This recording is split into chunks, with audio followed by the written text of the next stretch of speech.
The £1,000,000 Banknote by Mark Twain.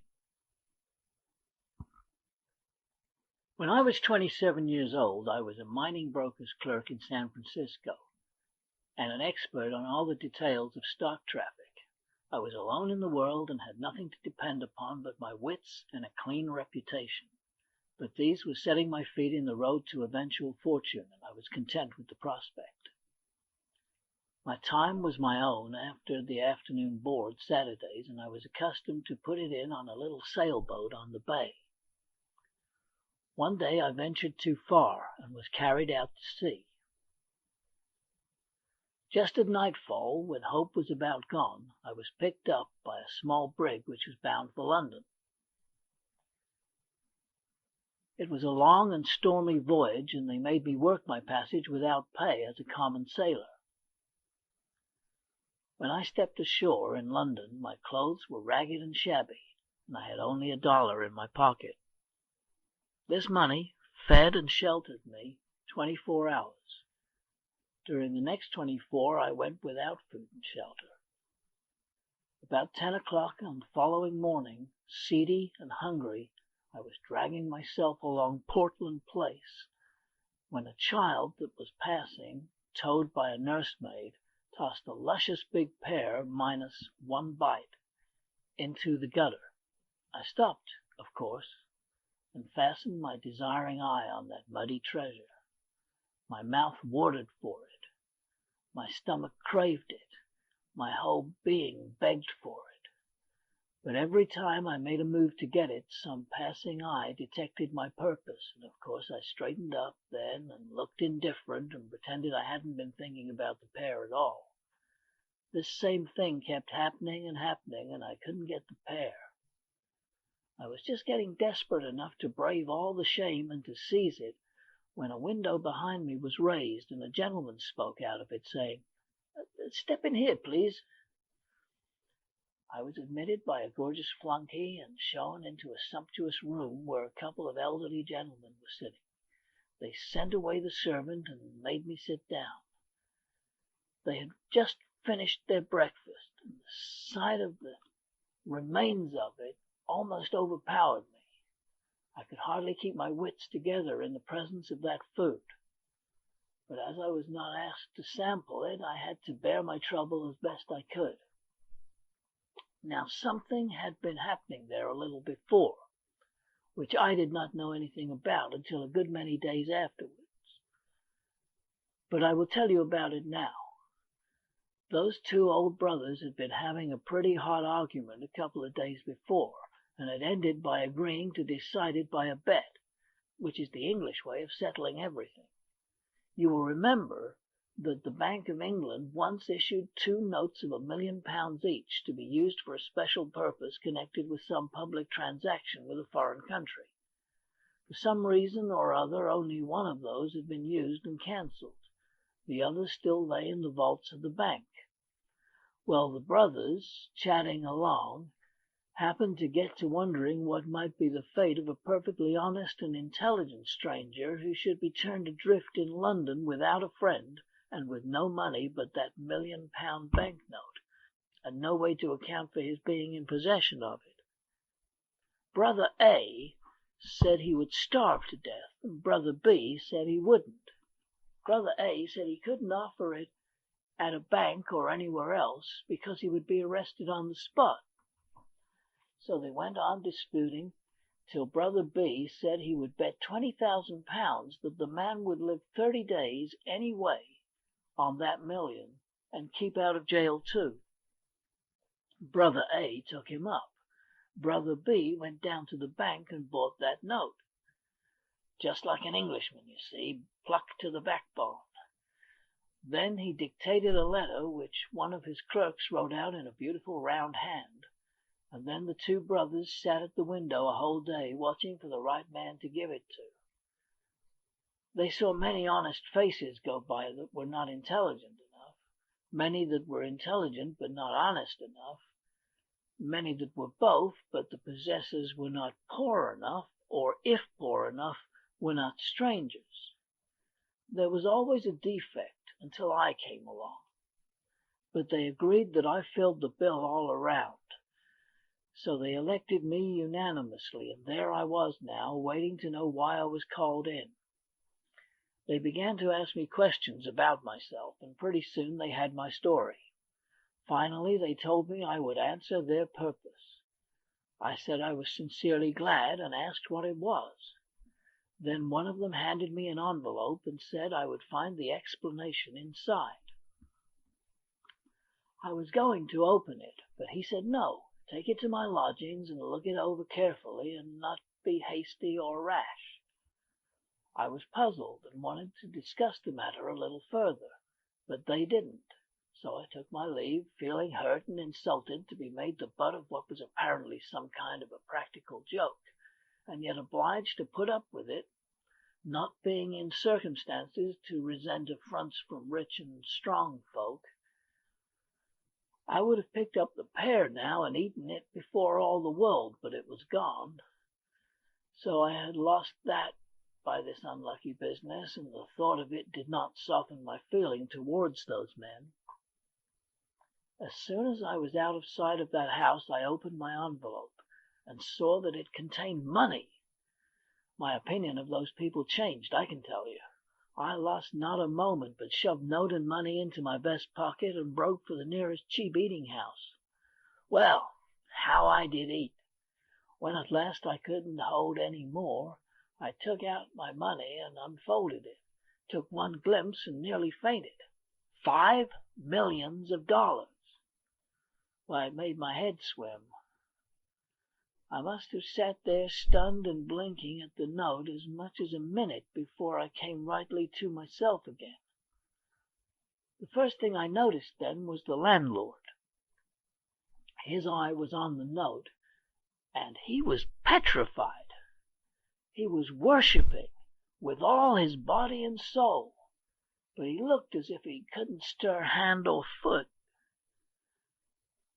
I took my cue in a moment and did the only rational thing there was to do. I reached the note towards him and said carelessly, "Give me the change, please."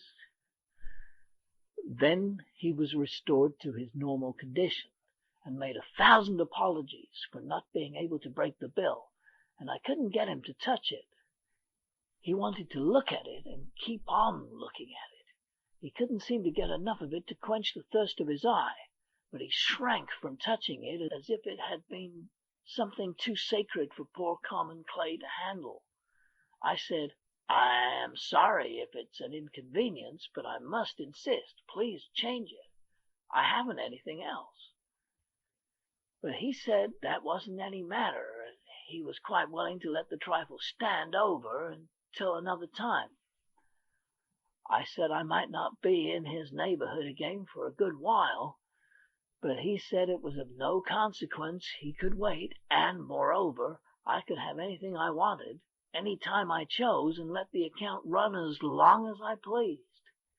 He said he hoped he wasn't afraid to trust as rich a gentleman as I was, merely because I was of a merry disposition and chose to play larks on the public in the matter of dress. By this time another customer was entering, and the landlord hinted to me to put the monster out of sight. Then he bowed me all the way to the door, and I started straight for that house and those brothers to correct the mistake which had been made before the police should hunt me up and help me do it. I was pretty nervous, in fact, pretty badly frightened, though of course I was no way in fault. But I knew men well enough to know that when they find they've given a tramp a £1,000,000 bill when they thought it was a £1, they are in a frantic rage against him instead of quarrelling with their own nearsightedness, as they ought. As I approached the house, my excitement began to abate, for all was quiet there, which made me feel pretty sure the blunder was not discovered yet. I rang. The same servant appeared. I asked for those gentlemen. "They are gone." This in the lofty, cold way of that fellow's tribe. "Gone? Gone where?" "On a journey." "But whereabouts?" "To the Continent, I think." "The Continent?" "Yes, sir." "Which way? By what route?" I can't say, sir. When will they be back? In a month, they said. A month? Oh, this is awful. Give me some sort of idea how to get a word to them. It's of the last importance. I can't, sir. I've no idea where they've gone, sir. Then I must see some member of the family. Family's away, too. Been abroad months, in Egypt and India, I think. Man, there's been an immense mistake made. They'll be back before night. Will you tell them I've been here, and that I will keep coming till it's all made right, and they needn't be afraid? I'll tell them if they come back, but I am not expecting them. They said you would be here in an hour to make inquiries, but I must tell you it's all right. They'll be here on time and expect you. So I had to give it up and go away. What a riddle it all was. I was like to lose my mind. They would be here on time. What could that mean? Oh, the letter would explain, maybe. I'd forgotten the letter. I got it out and read it. This is what it said. You are an intelligent and honest man, as one may see by your face. We conceive you to be poor and a stranger. Enclosed you will find a sum of money. It is lent to you for 30 days without interest. Report at this house at the end of that time. I have a bet on you.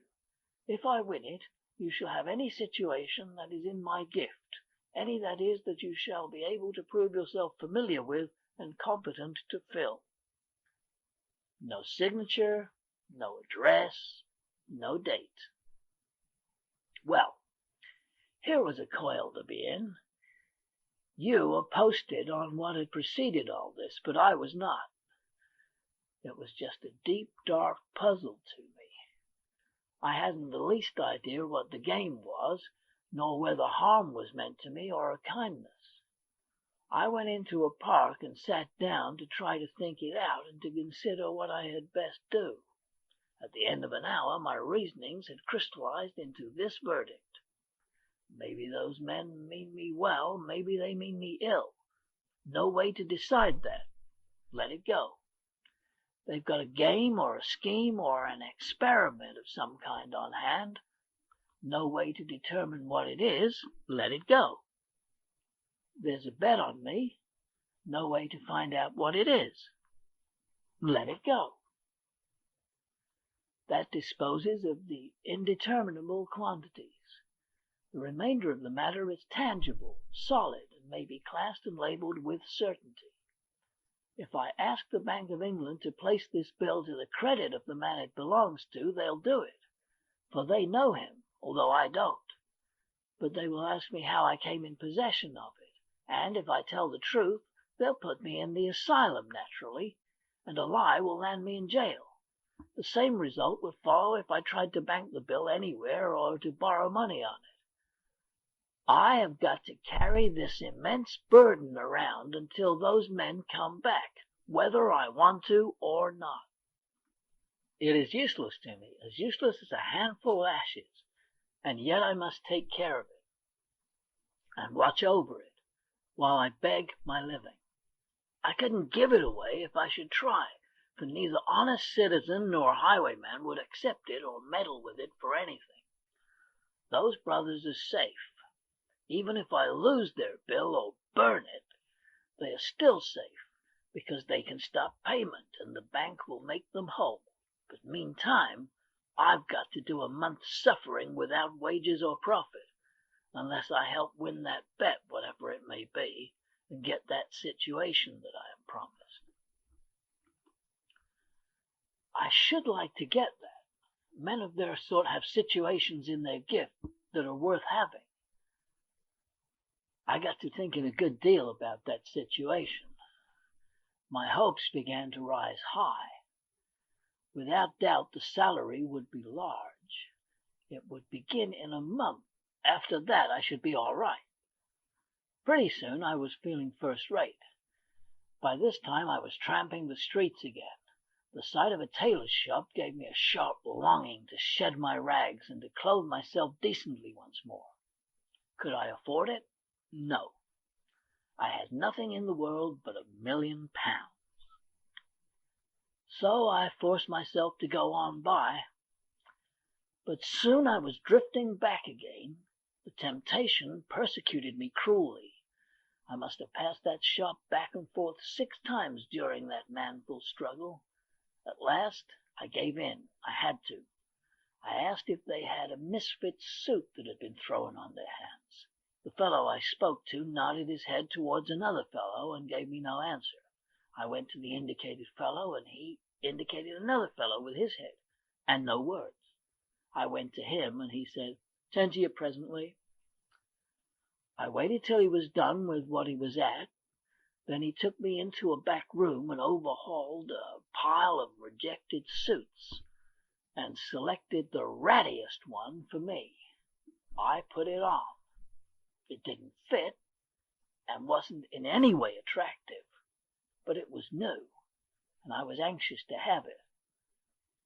So I didn't find any fault, but I said with some diffidence, "It would be an accommodation to me if you could wait some days for the money. I haven't any small change about me."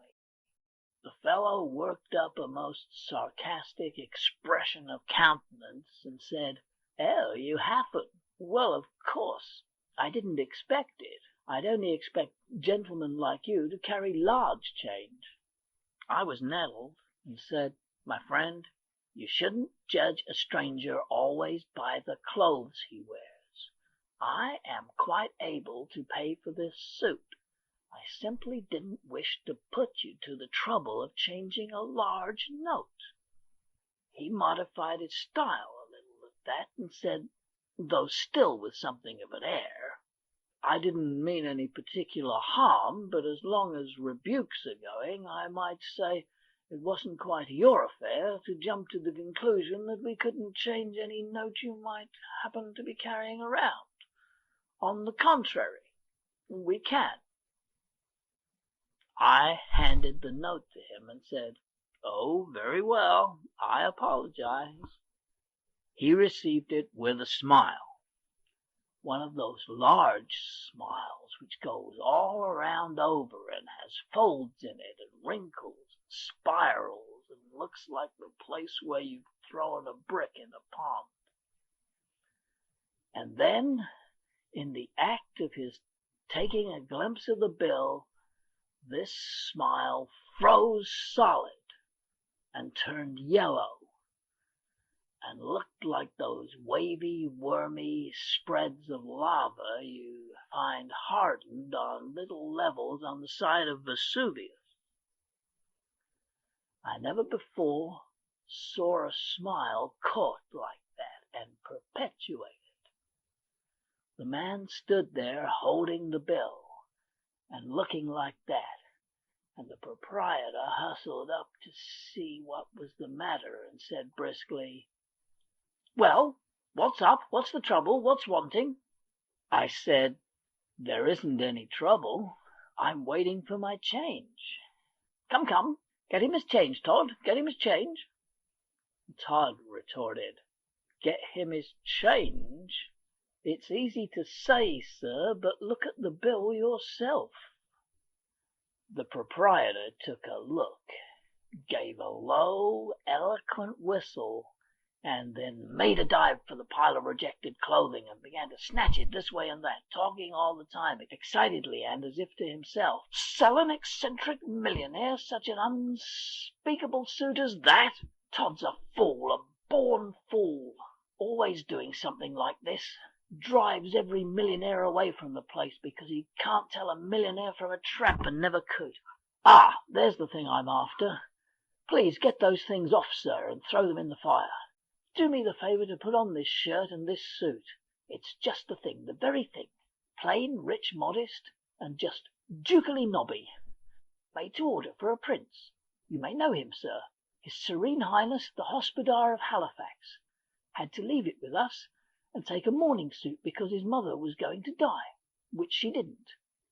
But that's all right. We can't always have things the way that is the way they... There! Trousers all right? They fit you to a charm, sir. Now the waistcoat. Aha! Right again. Now the coat. Lord, look at that now. Perfect! The whole thing. I never saw such a triumph in all my experience. I expressed my satisfaction. Quite right, sir, quite right. It'll do for a makeshift, I'm bound to say. But wait till you see what we'll get up for you on your own measure. Come, Todd, book and pen, get at it, length of leg 32. And so on. Before I could get in a word, he had measured me and was giving orders for dress suits, morning suits, shirts, and all sorts of things. When I got a chance, I said, "But, my dear sir, I can't give these orders unless you can wait indefinitely or change the bill." "Indefinitely! It's a weak word, sir, a weak word. Eternally, that's the word, sir. Todd, rush these things through and send them to the gentleman's address without any waste of time. Let the minor customers wait. Set down the gentleman's address and... I'm changing my quarters. I will drop in and leave the new address." "Quite right, sir, quite right. One moment. Let me show you out, sir. There, good day, sir, good day." Well, don't you see what was bound to happen? I drifted naturally into buying whatever I wanted and asking for change. Within a week I was sumptuously equipped with all needful comforts and luxuries, and was housed in an expensive private hotel in Hanover Square. I took my dinners there, but for breakfast I stuck by Harris's humble feeding house, where I'd got my first meal on my £1,000,000 bill. I was the making of Harris. The fact had gone all abroad that the foreign crank who carried £1,000,000 bills in his vest pocket was the patron saint of the place. That was enough. From being a poor, struggling, little hand-to-mouth enterprise, it had become celebrated and overcrowded with customers. Harris was so grateful that he forced loans upon me and would not be denied, and so, pauper as I was, I had money to spend and was living like the rich and the great. I judged that there was going to be a crash by and by, but I was in now and must swim across or drown. You see, there was just that element of impending disaster to give a serious side, a sober side, yes, a tragic side to a state of things which would otherwise have been purely ridiculous. In the night, in the dark, the tragedy part was always to the front, and always warning, always threatening, and so I moaned and tossed, and sleep was hard to find. But in the cheerful daylight, the tragedy element faded out and disappeared, and I walked on air and was happy to giddiness, to intoxication, you may say. And it was natural, for I had become one of the notorieties of the metropolis of the world, and it turned my head, not just a little, but a good deal. You could not take up a newspaper, English, Scotch, or Irish, without finding in it one or more references to the vest pocket £1,000,000 and his latest doings and sayings. At first, in these mentions, I was at the bottom of the personal gossip column. Next, I was listed above the knights. Next, above the baronets. Next, above the barons. And so on, climbing steadily, as my notoriety augmented until I reached the highest altitude possible, and there I remained, taking precedences of all dukes not royal and of all ecclesiastics except the primate of all England. But mind, this was not fame. As yet I had achieved only notoriety. Then came the climaxing stroke, the accolade, so to speak, which in a single instance transmuted the perishable dross of notoriety into the enduring gold of fame. Punch caricatured me. Yes, I was a made man now. My place was established. I might be joked about still, but reverently, not hilariously, not rudely. I could be smiled at, but not laughed at. The time for that had gone by. Punch pictured me all aflutter with rags, dickering with a beefeater for the Tower of London. Well, you can imagine how it was with a young fellow who had never been taken notice of before, and now all of a sudden couldn't say a thing that wasn't taken up and repeated everywhere, couldn't stir abroad without constantly overhearing the remark flying from lip to lip. "There he goes! That's him!" Couldn't take his breakfast without a crowd to look on. Couldn't appear in an opera box without concentrating there the fire of 1,000 lorgnettes. Why, I just swam in glory all day long. That's the amount of it. You know, I even kept my old suit of rags, and every now and then appeared in them, so as to have the old pleasure of buying trifles and being insulted, and then shooting the scoffer dead with the £1,000,000 bill. But I couldn't keep that up. The illustrated papers made the outfit so familiar that when I went out in it, I was at once recognized and followed by a crowd, and if I attempted a purchase, the man would offer me his whole shop on credit before I could pull my note on him. About the 10th day of my fame, I went to fulfill my duty to my flag by paying my respects to the American minister. He received me with the enthusiasm proper in my case, upbraided me for being so tardy in my duty, and said that there was only one way to get his forgiveness, and that was to take the seat at his dinner party that night made vacant by the illness of one of his guests. I said I would, and we got to talking. It turned out that he and my father had been schoolmates in boyhood, Yale students together later, and always warm friends up to my father's death. So then he required me to put in at his house all the odd time I might have to spare. And I was very willing, of course. In fact, I was more than willing. I was glad.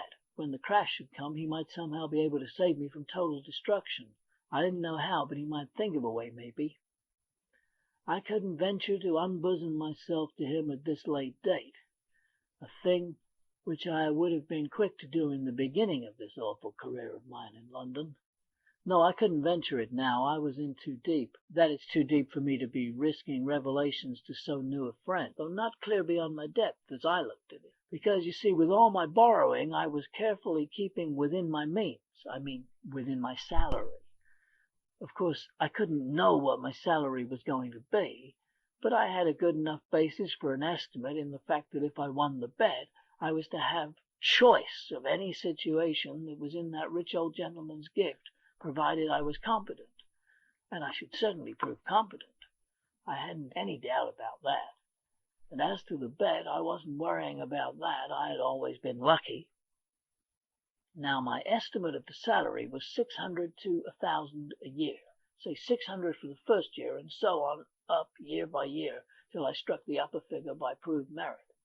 At present, I was only in debt for my first year's salary. Everybody had been trying to lend me money, but I had fought off the most of them on one pretext or another, so this indebtedness represented only £300 borrowed money. The other £300 represented my keep and my purchases. I believed my second year's salary would carry me through the rest of the month if I went on being cautious and economical, and I intended to look sharply out for that. My month ended, my employer back from his journey, I should be all right once more, for I should at once divide the 2 years' salary among my creditors by assignment and get right down to my work. There was a lovely dinner party of 14. The Duke and Duchess of Shoreditch, and their daughter, the Lady Anne, Grace, Eleanor, Celeste, and so forth, de Bohun, the Earl and Countess of Newgate, Viscount Cheapside, Lord and Lady Blatherskite, some untitled people of both sexes, the minister and his wife and daughter, and his daughter's visiting friend, an English girl of 22 named Portia Langham, whom I fell in love with in 2 minutes, and she with me. I could see that without glasses. There was still another guest, an American, but I'm a little ahead of my story. While the people were still in the drawing-room, wetting up for dinner and coldly inspecting the latecomers, the servant announced, "Mr. Lloyd Hastings." The moment the usual civilities were over, Hastings caught sight of me and came straight with cordially outstretched hand, then stopped short when about to shake, and said with an embarrassed look, "I beg your pardon, sir. I thought I knew you." "Why, you do know me, old fellow." "No! Are you the The vest pocket monster? I am indeed. Don't be afraid to call me by my nickname. I'm used to it." Well, well, well, this is a surprise.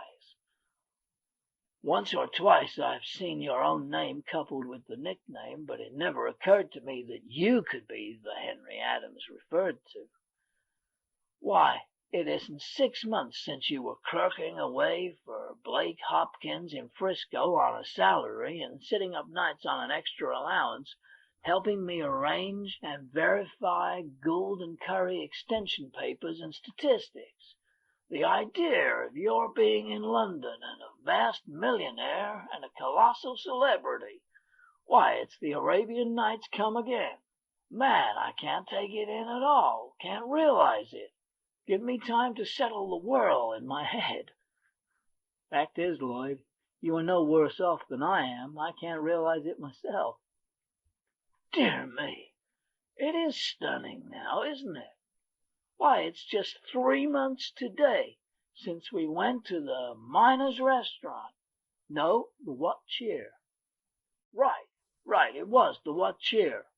Went there at 2 in the morning and had a chop and coffee after a hard 6 hours grind over those extension papers, and I tried to persuade you to come to London with me, and offered to get leave of absence for you and pay all your expenses and give you something over if I succeeded in making the sale, and you would not listen to me. Said I wouldn't succeed, and you couldn't afford to lose the run of business and be no end of time getting the hang of things again when you got back home.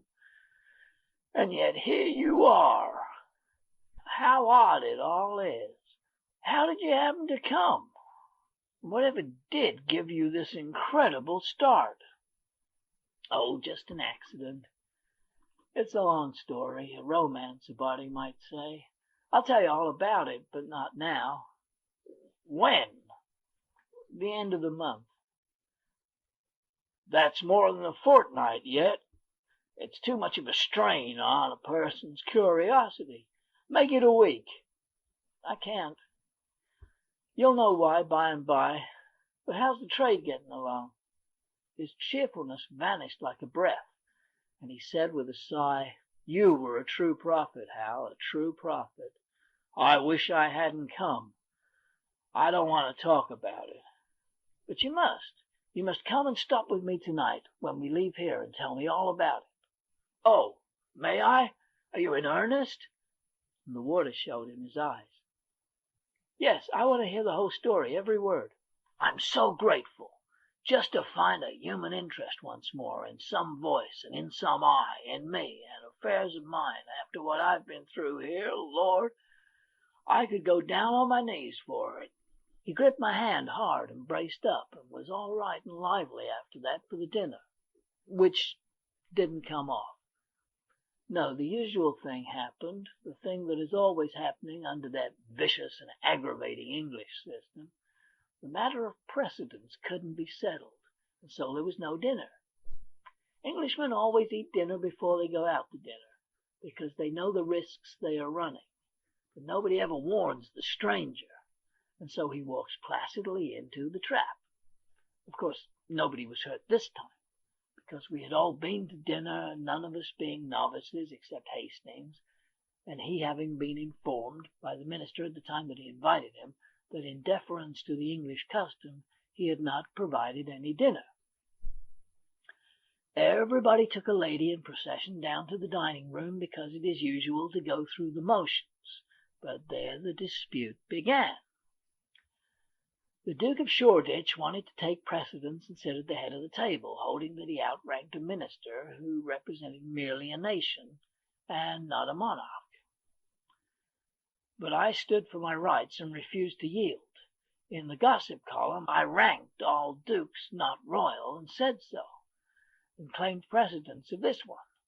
It couldn't be settled, of course.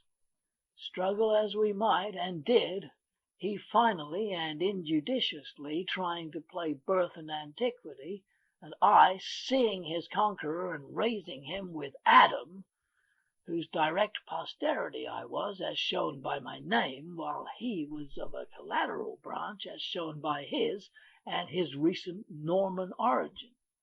So we all processioned back to the drawing-room again and had a perpendicular lunch, plate of sardines and a strawberry, and you group yourself and stand up and eat it. Here the religion of precedence is not so strenuous.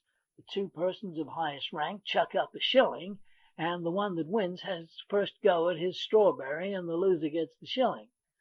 The next two chuck up, and then the next two, and so on. After refreshment, tables were brought, and we all played cribbage, 6d. a game. The English never play any game for amusement. If they can't make something or lose something, they don't care which, they won't play. We had a lovely time, certainly two of us had, Miss Langham and I. I was so bewitched with her that I couldn't count my hands if they went above a double sequence, and when I struck home I never discovered it and started up the outside row again, and would have lost the game every time, only the girl did the same, she being in just my condition, you see, and consequently neither of us ever got out or cared to wonder why we didn't. We only just knew we were happy and didn't wish to know anything else, and didn't want to be interrupted. And I told her, I did indeed, told her I loved her. And she, well, she blushed till her hair turned red, but she liked it. She said she did. Oh, there was never such an evening. Every time I pegged, I put on a postscript. Every time she pegged, she acknowledged receipt of it, counting the hands the same. Why, I couldn't even say 2 for his heels without adding, "My, how sweet you do look." And she would say, 15-2, 15-4, 15-6, and a pair are 8, and 8 are 16. Do you think so? Weeping out aslant from under her lashes, you know, so sweet and cunning. Oh, it was just too. Well, I was perfectly honest and square with her. I told her I hadn't a cent in the world but just the £1,000,000 note she'd heard so much about, and it didn't belong to me. And that started her curiosity, and then I talked low and told her the whole history right from the start, and it nearly killed her laughing. What in the nation she could find to laugh about, I couldn't see. But there it was, every half-minute some new detail would fetch her, and I would have to stop as much as a minute and a half to give her a chance to settle down again. Why, she laughed herself lame, she did indeed. I never saw anything like it. I never saw a painful story, a story of a man's troubles and worries and fears, produce just that kind of effect before. So I loved her all the more, seeing she could be cheerful when there wasn't anything to be cheerful about, for I might soon need that kind of a wife, you know, the way things looked. Of course, I told her we should have to wait a couple of years till I could catch up on my salary, but she didn't mind that, only she hoped I would be as careful as possible in the matter of expenses and not let them run the least risk of trenching on our 3rd year's pay. Then she began to get a little worried and wondered if we were making any mistake and starting the salary on a higher figure for the first year than I would get. This was good sense, and it made me feel a little less confident than I had been feeling before, but it gave me a good business idea, and I brought it frankly out. "Portia, dear, would you mind going with me that day when I confront those old gentlemen?" She shrank a little, but said, "No, if my being with you would help hearten you. But would it be quite proper, do you think?" "No, I don't know that it would. In fact, I'm afraid it wouldn't. But you see, there's so much dependent upon it that—" "Then I'll go anyway, proper or improper," she said, with a beautiful and generous enthusiasm. "Oh, I shall be so happy to think I'm helping." "Helping, dear? Why, you'll be doing it all. You're so beautiful, so lovely, and so winning, that with you there I can pile our salary up till I break those good old fellows, and they'll never have the heart to struggle. Sho! You should have seen the rich blood mount, and her happy eyes shine. You wicked flatterer! There isn't a word of truth in what you say, but I'll still go with you. Maybe it will teach you not to expect other people to look with your eyes.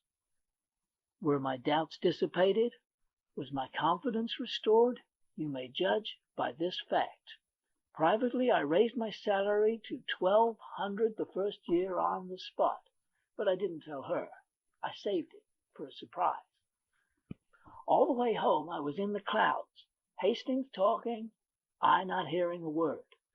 When he and I entered my parlour, he brought me to myself with his fervent appreciations of my manifold comforts and luxuries. "Let me just stand here a little and look my fill. Dear me, it's a palace. It's just a palace. And in it everything a body could desire, including cozy coal fire and supper standing ready. Henry, it doesn't merely make me realize how rich you are, it makes me realize to the bone, to the marrow, how poor I am. How poor I am. And how miserable, how defeated, routed, annihilated. Plague take it, this language gave me the cold shudders. It scared me broad awake and made me comprehend that I was standing on a half-inch crust with a crater beneath. I didn't know I had been dreaming. That is, I hadn't been allowing myself to know it for a while back. But now, oh dear. Deep in debt, not a cent in the world, the lovely girl's happiness or woe in my hands, and nothing in front of me but a salary which might never, would never materialize. Oh, I am ruined past hope. Nothing can save me. Henry, the mere unconsidered drippings of your daily income would... Oh, my daily income. Here, down with this hot scotch and cheer up your soul. Here's with you, or no, you're hungry. Sit down. Not a bite for me. I'm past it. I can't eat these days, but I'll drink with you till I drop. Come. Barrel for barrel, I'm with you, ready. Here we go. Now then, Lloyd, unreel your story while I brew. Unreel it? What, a game? A game. A game? What do you mean by that? Why, I mean, do you want to hear it over again? Do I want to hear it over again? This is a puzzler. Wait, don't take any more of that liquid. You don't need it. Look here, Henry, you alarm me. Didn't I tell you the whole story on the way here? You? Yes, I. I'll be hanged if I heard a word of it. Henry, this is a serious thing. It troubles me. What did you take up yonder at the minister's? Then it all flashed on me, and I owned up like a man.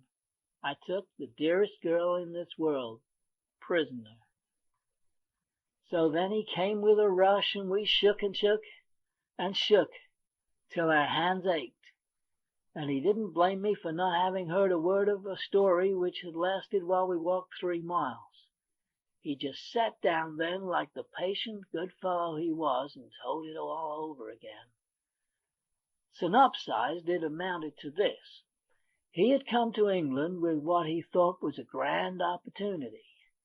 He had an option to sell the Gould & Curry extension for the locators of it and keep all he could get, over $1 million. He had worked hard and pulled every wire he knew of, had left no honest expedient untried, had spent nearly all the money he had in the world, had not been able to get a solitary capitalist to listen to him, and his option would run out at the end of the month. In a word, he was ruined. Then he jumped up and cried out, "Henry, you can save me. You can save me, and you're the only man in the universe that can.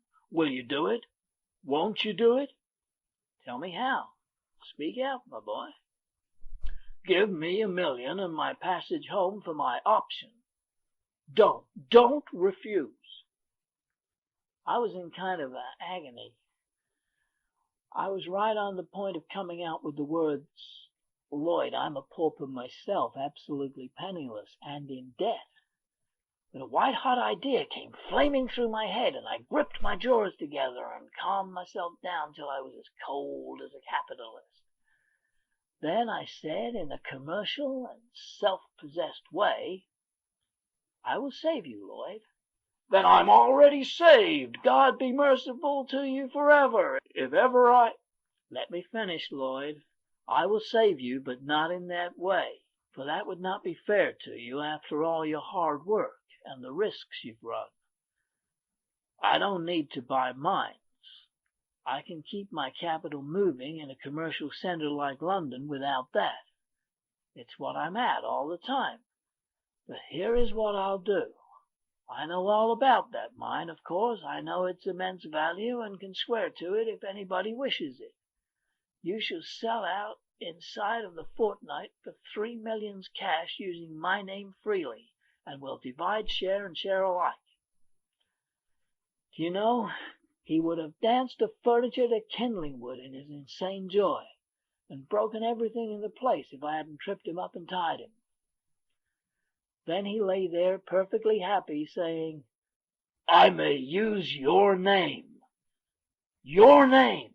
Think of it. Man, they'll flock in droves, these rich Londoners. They'll fight for that stock. I'm a made man.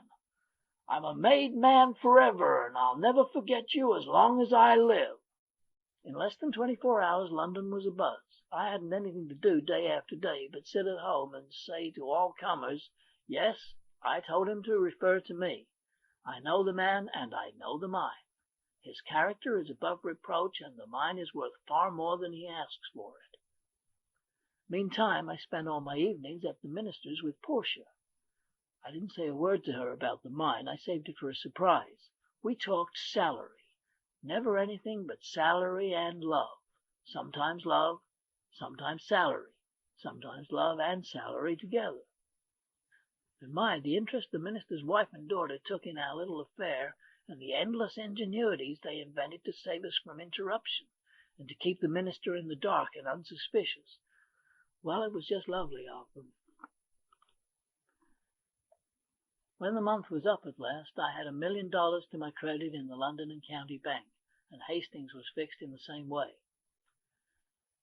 Dressed at my level best, I drove by the house in Portland Place, judged by the look of things that my birds were home again, went on towards the minister's and got my precious, and we started back, talking salary with all our might. She was so excited and anxious that it made her just intolerably beautiful. I said, Dearie, the way you're looking, it's a crime to strike for salary a single penny under $3,000 a year. Henry, you'll ruin us. Don't be afraid. Just keep up those looks and trust to me. It'll all come out right. So, as it turned out, I had to keep bolstering up her courage all the way. She kept pleading with me, saying, Oh, please remember that if we ask for too much, we may get no salary at all. And then what would become of us with no way in the world to earn our living? We were ushered in by that same servant, and there they were, the two old gentlemen. Of course, they were surprised to see that wonderful creature with me, but I said, It's all right, gentlemen. She is my future stay and helpmate. And I introduced them to her and called them by name.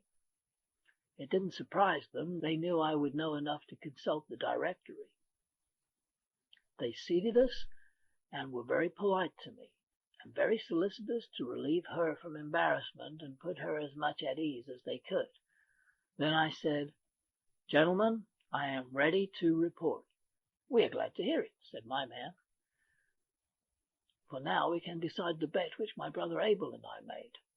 If you have won for me, you shall have any situation in my gift. Have you the £1 million note? Here it is, sir. And I handed it to him. I've won, he shouted, and slapped Abel on the back. Now what do you say, brother? I say he did survive, and I've lost £20,000. I would never have believed it. I've a further report to make, I said, and a pretty long one. I want you to let me come soon and detail my whole month's history. And I promise you it's worth hearing. Meantime, take a look at that. What, man? Certificate of deposit for £200,000? Is it yours? Mine. I earned it by 30 days' judicious use of that little loan you let me have, and the only use I made of it was to buy trifles and offer the bill in change. Come, this is astonishing. It's incredible, man. Never mind, I'll prove it. Don't take my word unsupported. But now Portia's turn was come to be surprised. Her eyes were spread wide, and she said, "Henry, is that really your money? Have you been fibbing to me?" "I have indeed, dearie. But you'll forgive me, I know." She put up an arch pout and said, "Don't you be so sure. You are a naughty thing to deceive me, sir." "Oh, you'll get over it, sweetheart. You'll get over it. It was only fun, you know. Come, let's be going." "But wait, the situation, you know. I want to give you the situation," said my man. "Well," I said, "I'm just as grateful as I can be, but I really don't want one. But you can have the choicest one in my gift. Thanks again, with all my heart, but I don't even want that one. Henry, I'm ashamed of you. You don't half thank the good gentleman. May I do it for you?" "Indeed you shall, dear, if you can improve it. Let us see you try." She walked to my man, got up in his lap, put her arm around his neck, and kissed him right on the mouth. Then the two old gentlemen shouted with laughter, but I was dumbfounded, just petrified, as you may say. Portia said, "Papa, he has said you haven't a situation in your gift that he'd take, and I feel just as hurt as—" "My darling, is that your papa?" "Yes, he's my step-papa, and the dearest one that ever was. You understand now, don't you, why I was able to laugh when you told me at the minister's, not knowing my relationships, what trouble and worry Papa's and Uncle Abel's scheme was giving you? Of course I spoke right up now, without any fooling, and went straight to the point. Oh, my dearest dear sir, I want to take back what I said. You have got a situation open that I want." "Name it." "Son-in-law." Well. But you know, if you haven't ever served in that capacity, you of course can't furnish recommendations of a sort to satisfy the conditions of the contract, and so—" "Try me! Oh, do, I beg you. Only just try me for 30 or 40 years, and if—" "Oh, well, all right. It's but a little thing to ask. Take her along." Happy we two? There are not words enough in the Unabridged to describe it. And when London got the whole history, a day or two later, of my month's adventures with that banknote, and how they ended, did London talk and have a good time? Yes. My Portia's papa took that friendly and hospitable bill back to the Bank of England and cashed it, and then the bank cancelled it and made him a present of it. And he gave it to us at our wedding, and it has always hung in its frame in the sacredest place in our home ever since, for it gave me my Portia. But for it, I could not have remained in London, would not have appeared at the minister's, should never have met her. And so I always say, yes, it's a £1,000,000, as you see, but it never made but one purchase in its life, and then got the article for only about 1/10 of its value. End of The £1,000,000 Banknote by Mark Twain.